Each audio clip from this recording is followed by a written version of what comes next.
Думаете, самые высокие горы всей планеты давно покорены человеком и аккуратно нанесены на карту без единого оставшегося белого пятна? Тогда как вам вершина, которая выше многих уже покоренных восьмитысячников по соседству, но на которую до сих пор официально запрещено подниматься, прямым законом целой суверенной страны? Или монастырь, буквально прилепленный к отвесной скале на высоте птичьего полета, куда, если верить местной легенде, самого основателя буддизма в этих землях принесла на своей спине настоящая летающая тигрица. Или королевство, которое вплоть до 1970-х годов оставалось настолько плотно закрытым от внешнего мира, что о нем почти ничего толком не знали даже ближайшие соседи по региону. Сегодня мы подробно пройдем по 9 местам Бутана, которые убедительно показывают: в самом сердце величественных Гималаев по сей день существует небольшая страна, сознательно выбравшая остаться загадкой для остального большого мира. А в финале нас ждет развернутое объяснение того, почему именно здесь, а вовсе не в куда более раскрученных и популярных горных системах планеты, сохранилась гора, которую человек сам сознательно решил так никогда и не покорить. Готовы? Тогда начинаем прямо сейчас. Прежде чем мы отправимся прямиком к подножию высочайшей в мире непокоренной вершины, подпишитесь на канал, чтобы точно не пропустить следующую интересную точку на карте древнего мира. Гангхар-Пуэнсум – высочайшая гора всей планеты, на которую до сих пор ни разу не ступала нога человека. И вовсе не потому, что само восхождение технически невозможно, а потому что власти Бутана официально запретили любые попытки покорения вершин выше определенной отметки над уровнем моря, посчитав высокие горы обителью духов-хранителей всей страны. Несколько международных экспедиций пытались подняться на эту вершину еще до официального введения запрета, но ни одна из них так и не достигла истинной вершины из-за крайне сложного рельефа, скрытых ледовых трещин и совершенно непредсказуемой горной погоды. А после того, как правительственный запрет окончательно вступил в силу, гора юридически стала недостижимой навсегда для абсолютно любого альпиниста мира, вне зависимости от его многолетнего опыта или самой современной экипировки. Местные жители издавна верят, что на вершинах высочайших пиков обитают защитники долин, и тревожить их покой восхождением значит навлечь несчастье на всю округу. Вера, которая для государства оказалась достаточным основанием, чтобы закрепить религиозный запрет в законе, а не оставить его на уровне частных суеверий.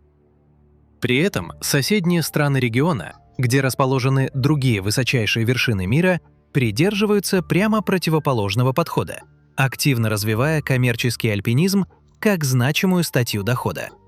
Контраст, который делает решение Бутана еще более заметным на фоне общей региональной тенденции превращать самые высокие горы планеты в объект массового спортивного туризма. Если первая гора уже показалась вам достаточно странной, подождите. Дальше начинается целая система, которую современная наука объясняет далеко не одним единственным ответом. На отвесной скальной стене, нависающий прямо над долиной на высоте нескольких сотен метров, стоит знаменитый монастырь Такцанг, широко известный как Гнездо Тигрицы. Согласно преданию, буддийский учитель, принесший в эти земли учение, прилетел сюда на спине летающей тигрицы, чтобы медитировать в пещере на этом самом обрыве. И монастырь построили именно вокруг этой пещеры столетия спустя.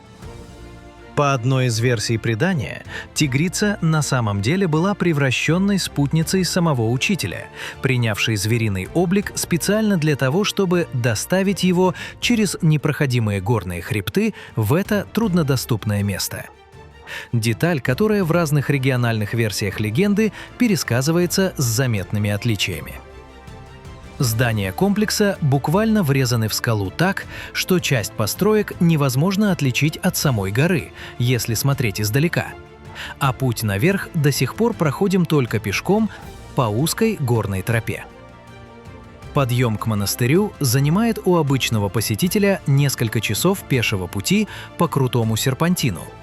При том, что часть особенно набожных паломников традиционно совершает последний отрезок этого пути на коленях в знак смирения перед святостью места. Практика, которую сегодня можно наблюдать значительно реже, чем в прежние века, но которая полностью не исчезла. Спорная деталь в том, что оригинальные постройки монастыря были практически полностью уничтожены пожаром в конце XX века и восстановлены заново. То есть то, что видят посетители сегодня, представляет собой точную реконструкцию, а подлинных построек первых веков почти не сохранилось. Восстановительные работы после пожара заняли несколько лет и потребовали привлечения мастеров, специализирующихся на традиционных техниках росписи и резьбы по дереву. Часть из них специально обучали заново почти утраченным приемам по сохранившимся историческим образцам, чтобы реконструкция была максимально приближена к оригинальному облику монастыря. Помимо самого монастыря, к вершине скалы ведет тропа, вдоль которой расположено несколько небольших пещер, использовавшихся отшельниками для многолетних уединенных медитаций. Практика, сохранившаяся в отдельных общинах страны до сих пор. Некоторые монахи добровольно уходят в затвор на срок в 3 года, 3 месяца и 3 дня, полностью прерывая контакт с внешним миром ради духовной практики. Спорная деталь в том, что точное число ныне живущих отшельников, проходящих подобный затвор в горах прямо сейчас, никогда не публикуется официально, поскольку сама традиция требует полной анонимности и невмешательства в этот процесс со стороны посторонних. Но мы все еще не дошли до самого главного.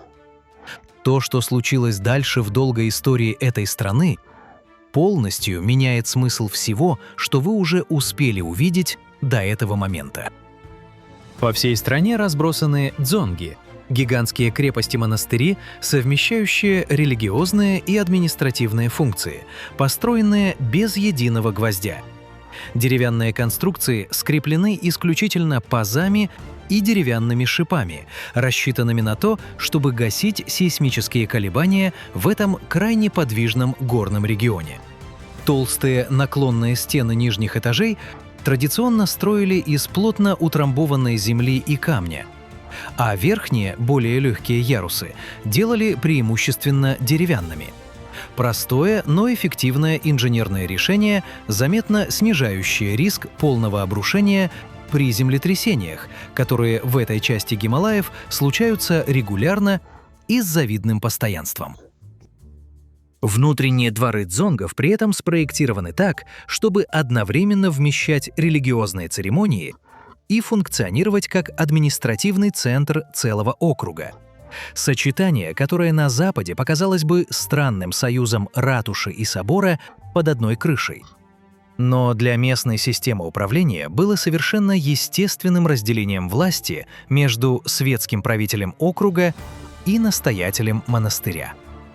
Ежегодные религиозные фестивали, проводимые во внутренних дворах крупнейших дзонгов, собирают тысячи паломников со всей округи и включают многочасовые ритуальные танцы монахов в ярких масках, изображающих защитников веры и демонов, побежденных буддийским учением. Зрелище, остающееся центральным событием общественной и духовной жизни целого округа на протяжении всего года. Спорная деталь в том, что при всей продуманности конструкции значительная часть дзонгов за последние века все равно горела дотла хотя бы один раз. Деревянные внутренние помещения оказывались уязвимы именно к огню, а не к сейсмике, для противостояния которой их изначально и проектировали. Современные системы пожаротушения в наиболее ценных дзонгах устанавливались лишь в последние десятилетия и стараются оставаться максимально незаметными, чтобы не нарушать историческую подлинность архитектурного облираки этих сооружений. Компромисс между сохранением традиционного вида и требованиями современной противопожарной безопасности. Напишите, пожалуйста, в комментариях, какое из этих двух сооружений кажется лично вам инженерно интереснее. Монастырь на отвесной скале или крепость, построенная целиком без единого гвоздя. У живописного слияния двух бурных горных рек стоит Пунакха-Дзонг, одна из самых почитаемых и узнаваемых крепостей-монастырей всей страны, построенная в точке, которую монахи выбрали намеренно. Согласно старинному преданию, именно здесь должен был однажды появиться правитель по имени Намгьял, и само место слияния вод издавна считалось благоприятным для основания будущей столицы королевства. За свою долгую историю этот дзонг переживал разрушительные пожары и по-настоящему катастрофические паводки как минимум несколько раз подряд, но каждый раз восстанавливался в первоначальном виде по сохранившимся чертежам и все тем же традиционным техникам строительства. Спорная деталь в том, что именно уязвимость к паводкам, а не к землетрясениям, оказалась главной угрозой для этого конкретного сооружения. Сезонные разливы горных рек, усиленные таянием ледников в верховьях, представляют для крепости не меньшую опасность, чем сейсмика для дзонгов в других частях страны. Изменение климата в горах, ускоряющее таяние ледников в верховьях обеих рек, лишь усиливает эту угрозу в последние десятилетия, заставляя современных инженеров пересматривать защитные сооружения вокруг крепости с учетом рисков, которых просто не существовало во время ее первоначального строительства много веков назад. Мы все еще не дошли до главного. То, что случилось дальше, меняет смысл всего выпуска. Практически каждая горная тропа в этой стране отмечена длинными, невысокими стенами из плоских камней, покрытых аккуратно выбитыми молитвенными текстами и священными изображениями. Их называют стенами Мани и складывают на протяжении многих поколений подряд, добавляя новые камни к уже существующим кладкам. Традиция строго предписывает обходить такую стену определенным образом, оставляя ее именно по правую руку, а не проходить сквозь нее или огибать с другой стороны. Правило, которое местные жители неукоснительно соблюдают вне зависимости от того, насколько длинный обходной крюк приходится при этом делать. Спорная деталь в том, что часть древнейших стен постепенно разрушается под действием морозного выветривания, а восстанавливать их принято не реставрацией старых камней, а добавлением новых поверх обрушившихся. То есть стена растет и одновременно частично разрушается, оставаясь живым, а не музейным памятником. Резчики, специализирующиеся на нанесении молитвенных текстов на камень, по-прежнему работают вручную теми же простыми инструментами, что и их предки много поколений назад. При том, что сам процесс вырезания одной строки священного текста может занимать целый день кропотливой, сосредоточенной работы. На внешних стенах многих домов в сельской местности до сих пор рисуют яркие и хорошо заметные издалека изображения определенного мужского символа плодородия. Традиция, восходящая к почитаемому святому по прозвищу «Божественный безумец», чье крайне нетрадиционное для монашеского сана поведение и откровенный, порой шокирующий юмор, согласно многочисленным преданиям, служили действенным способом донести сложное буддийское учение до простых людей именно через провокацию, а не через привычную строгую проповедь. Символ, изначально связанный с изгнанием злых духов и защитой дома, со временем превратился в узнаваемый элемент народного искусства, встречающийся на фасадах домов по всей стране совершенно открыто. Ремесленники, специализирующиеся на росписи подобных традиционных символов, обычно передают навык внутри семьи от старшего поколения к младшему, а сама техника нанесения краски на глиняную или деревянную поверхность фасада практически не изменилась со времен, когда эта традиция только зарождалась в стране много веков назад.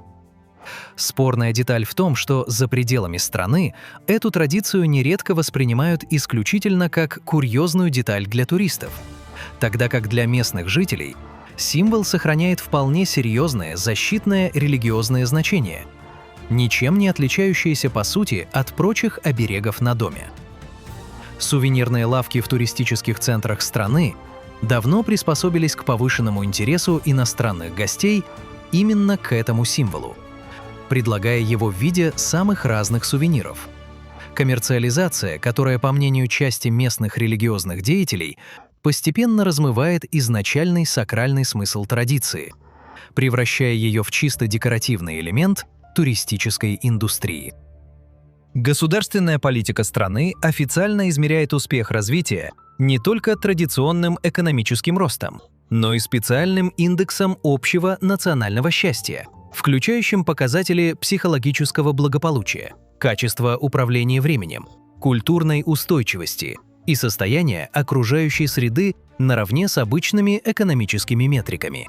Подобный подход, введенный еще в 1970-х годах одним из монархов страны, долгое время воспринимался остальным миром как красивый, но малопрактичный лозунг, пока международные организации по развитию не начали сами перенимать отдельные элементы этой методологии оценки благополучия населения. Спорная деталь в том, что критики этой политики указывают на сохраняющееся имущественное неравенство внутри страны. А значит, высокие показатели общего счастья не обязательно означают равномерное распределение этого самого благополучия между всеми слоями населения. Если вы уже подумали, что увидели сегодня самое странное место в этих высоких горах, вы серьезно ошибаетесь.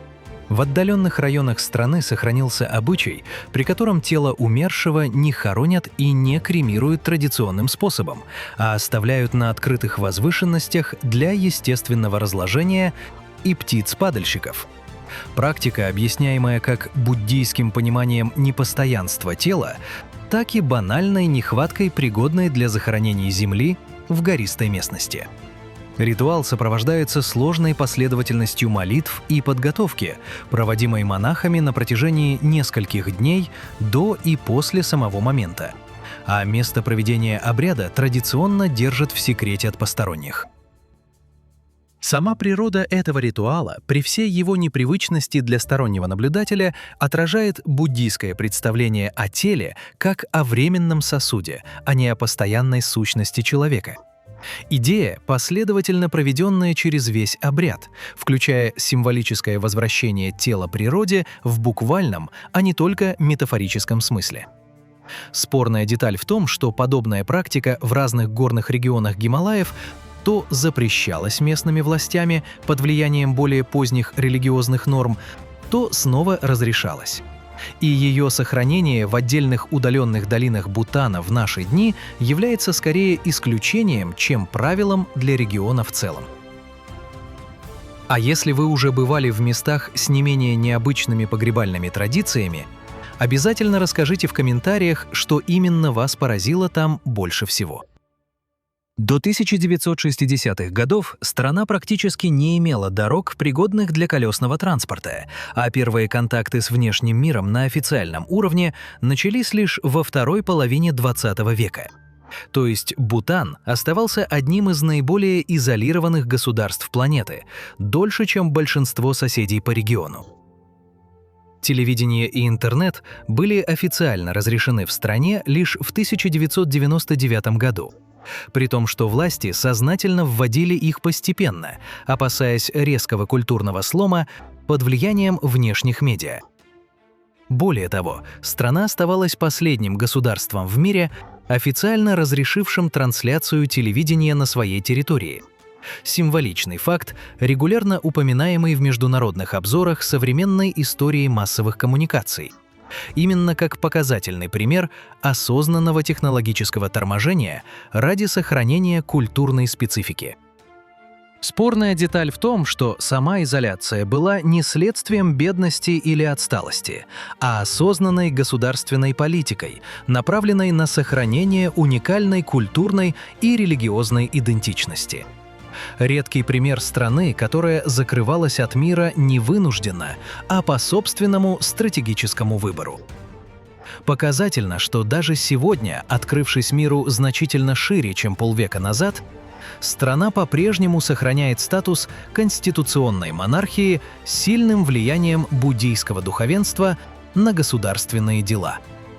Редкое для 21 века сочетание современных демократических институтов с традиционной религиозной системой ценностей, определяющей значительную часть повседневной жизни населения. Национальная кухня страны почти немыслима без острого перца, который здесь употребляют не как приправу, а как полноценный овощ. Блюдо из перца и сыра считается своего рода неофициальным гастрономическим символом страны. Подобная любовь к предельно острой пище некоторые исследователи связывают с суровым горным климатом. Острая еда, по местным представлениям, помогает организму лучше справляться с холодом на больших высотах. Хотя прямых научных доказательств такой связи не существует, а объяснение остается скорее культурным поверьем, чем медицинским фактом. Мы все еще не дошли до главного. То, что случилось дальше, меняет смысл всего выпуска. На альпийских лугах, куда добраться можно лишь после нескольких дней пешего перехода, растет голубой мак – цветок, ставший национальным символом страны и одним из редчайших высокогорных растений планеты, способный цвести лишь считанные недели в году в узком диапазоне высот и температур. Те же труднодоступные склоны служат домом снежному барсу, хищнику, которого крайне редко удается застать в кадре даже специалистам, годами устанавливающим фотоловушки в этих местах. Спорная деталь в том, что именно строгая государственная политика ограничения застройки и туризма в высокогорных зонах, введенная изначально по религиозным и культурным соображениям, оказалась побочным образом одной из причин, по которым эти виды вообще сохранились здесь в относительной безопасности. Редкий случай, когда духовный запрет на вмешательство в природу горы совпал с интересами современной охраны природы. Ученые, изучающие снежного барса в регионе, отмечают, что именно сочетание труднодоступности рельефа и минимального человеческого присутствия сделало высокогорье Бутана одним из немногих мест в ареале обитания этого хищника, где популяция остается относительно стабильной, тогда как в соседних странах регион численность вида продолжает сокращаться из-за расширения инфраструктуры и браконьерств. Помимо крупных дзонгов, в горной местности разбросаны и десятки менее масштабных, но не менее почитаемых святилищ, встроенных прямо в естественные скальные ниши и труднодоступные расщелины. Места, которые местная традиция связывает с медитационными пещерами почитаемых учителей прошлого. Добраться до многих таких мест можно только пешком по крутым горным тропам, часто занимающим целый день пути в одну сторону, что само по себе служит своеобразным фильтром. До святилища добираются только по-настоящему мотивированные паломники, готовые к физически тяжелому восхождению ради духовной цели. Мы все еще не дошли до главного. То, что случилось дальше, меняет смысл всего выпуска. Через перевалы на севере страны веками пролегали торговые маршруты, соединявшие Гималайское королевство с Тибетским Нагорьем. Караваны носильщиков и вьючных яков перевозили соль, шерсть и зерно через перевалы на высоте, где большую часть года лежит снег. Часть этих троп используется местными жителями и сегодня, при том, что современные дороги так и не были проложены в отдельных высокогорных районах. Именно из-за сложности рельефа и сознательного нежелания властей нарушать традиционный уклад приграничных общин. Пограничная торговля с Тибетом, некогда составлявшая значительную часть экономики приграничных районов, была фактически прекращена после закрытия официальной границы в середине XX века.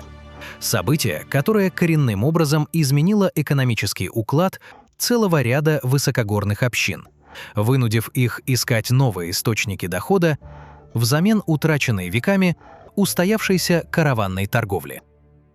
Национальный костюм страны, обязательный для ношения в государственных учреждениях, школах и во время официальных церемоний, представляет собой длинный запахивающийся халат для мужчин и похожее по конструкции платье для женщин.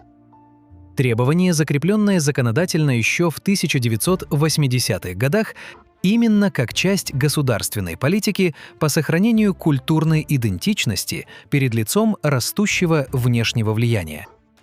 Спорная деталь в том, что подобное регулирование одежды в свое время вызывало недовольство отдельных этнических меньшинств страны, чьи традиционные костюмы отличаются от навязываемого центральной властью общенационального стандарта. Конфликт между унификацией и разнообразием характерный для многих многонациональных государств региона.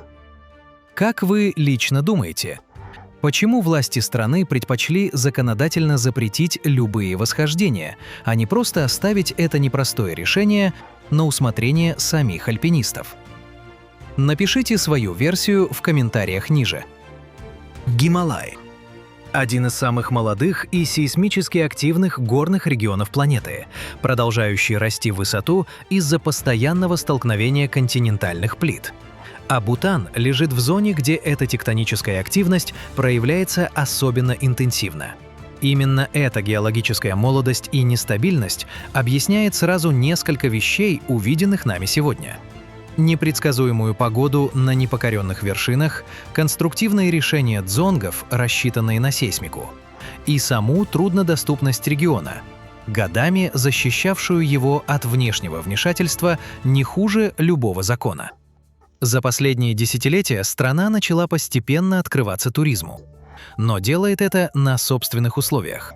Установлен обязательный ежедневный сбор с иностранных туристов и жесткие ограничения на число посетителей. Политика, которую власти открыто называют стратегией «высокая ценность, низкий поток», направленной на сохранение культурного наследия и природы даже при растущем интересе со стороны всего мира. Это значит, что доступ к большинству мест, которые мы показали сегодня, останется сознательно ограниченным еще очень долго. А сама страна, судя по всему, не намерена менять эту стратегию ради увеличения турпотока. Национальный вид спорта страны – стрельба из лука. Причем соревнования традиционно сопровождаются не только зрелищной точностью попаданий, но и целым ритуалом песен, танцев и шутливых поддразниваний соперников прямо во время матча, призванных сбить противника с концентрации. Подобные состязания проводятся на значительно большем расстоянии до мишени, чем принято в олимпийской стрельбе из лука, что делает точное попадание крайне сложной задачей и превращает каждое удачное попадание в повод для продолжительного коллективного празднования прямо на месте соревнования. Кажется, что тайна изоляции Бутана наконец раскрыта. География и геология объясняют все. Но у этой истории есть последний поворот. Так почему же именно здесь, а не в куда более раскрученных горных системах планеты, сохранилась гора, которую человек решил так и не покорить? Ответ, судя по всему, в том, что для этой страны отказ от восхождения был не проявлением слабости или технической неспособности, а сознательным утверждением иной системы ценностей, в которой гора важнее рекорда, а сохраненная культура важнее любого флага на вершине. И, возможно, самое необычное здесь то, что это единственная в мире официально непокоренная высочайшая вершина такого масштаба, оставшаяся такой не из-за отсутствия смельчаков, готовых рискнуть, а исключительно из уважения к решению целого народа оставить одну гору в покое. Если это место кажется вам таким же удивительным, как и нам, поставьте, пожалуйста, в комментариях цифру от 1 до 3. Что удивило вас сегодня больше всего? Официальный запрет на восхождение, монастырь на отвесной скале или дзонги, построенные без единого гвоздя? А если у вас есть свои версии, почему духи-хранители выбрали именно эту гору, а не соседние вершины такой же высоты, обязательно поделитесь ими тоже. Помимо основной религии, в отдаленных восточных районах страны сохраняются и куда более древние, дохристианские по своей сути, а не мистические верования, связанные с почитанием духов конкретных гор, рек и лесных массивов. Практики, которые официальная буддийская иерархия страны не столько вытеснила, сколько органично интегрировала в собственную обрядность, признав местных духов своего рода младшими защитниками буддийского учения. Подобный синкретизм характерен для многих регионов Гималаев, но в Бутане он сохранился в особенно живой, практикуемой форме, а не в качестве музейного пережитка прошлого. На этом наше сегодняшнее путешествие по загадочному горному королевству в Гималаях подходит к концу. Подписывайтесь на канал, чтобы вместе с нами и дальше искать следующую точку на карте древнего мира. Там, где иногда самый смелый и зрелый выбор целой цивилизации заключается именно в том, чтобы не покорять что-то, а сознательно оставить это нетронутым.